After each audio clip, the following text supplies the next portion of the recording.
Hello everyone! So this time, ang aking gagawin ay magtuturo ng different kinds of shading.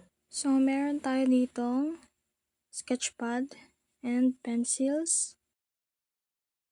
So meron tayong hatching, cross-hatching, at blending. So ang ginamit ko dito ay 4B na pencil.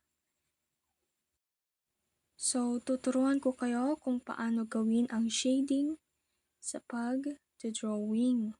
So, una ay naggawa ko dito ng box. Yung sa akin kasi is nakadepende kung ano yung mas prefer kong gamitin sa pag-shade. May iba't iba din kasi akong pamamaraan kung paano makuha yung tamang shade sa ginagawa kong drawing.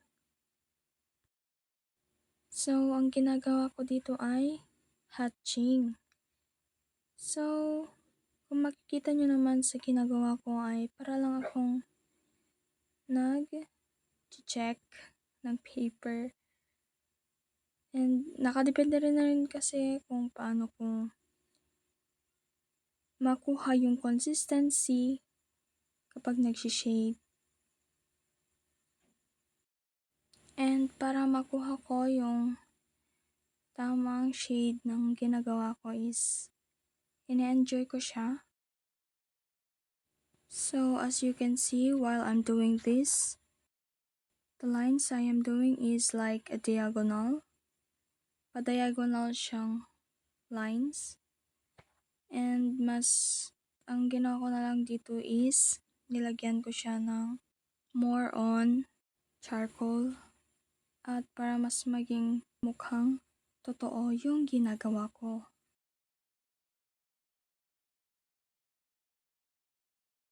So, yun lang.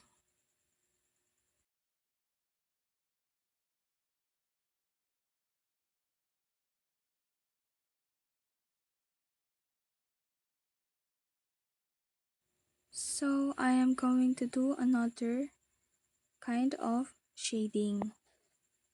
Dito naman is circle. While I'm doing this, ang ginagawa ko dito is blending. As you can see, the stroke I am doing is pa-circle yung stroke na ginagawa ko. So, in doing this kind of shading, mas madali siyang gawin. And hindi ka mangangalay na mag-shade dito. And ang tip ko sa pag-shade is para magmukhang totoo yung ginagawa mo is mas more on the shade ka. Mas diinan yung paglapat ng pencil. And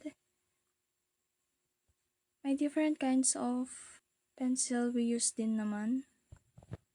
Meron dyang 3B, 4B, 5B, 6B, and 8B. Meron din yung H, 2H, 3H, and 4H. Ang mga pencil na may letter B na nakaukit ay it is a hard pencil.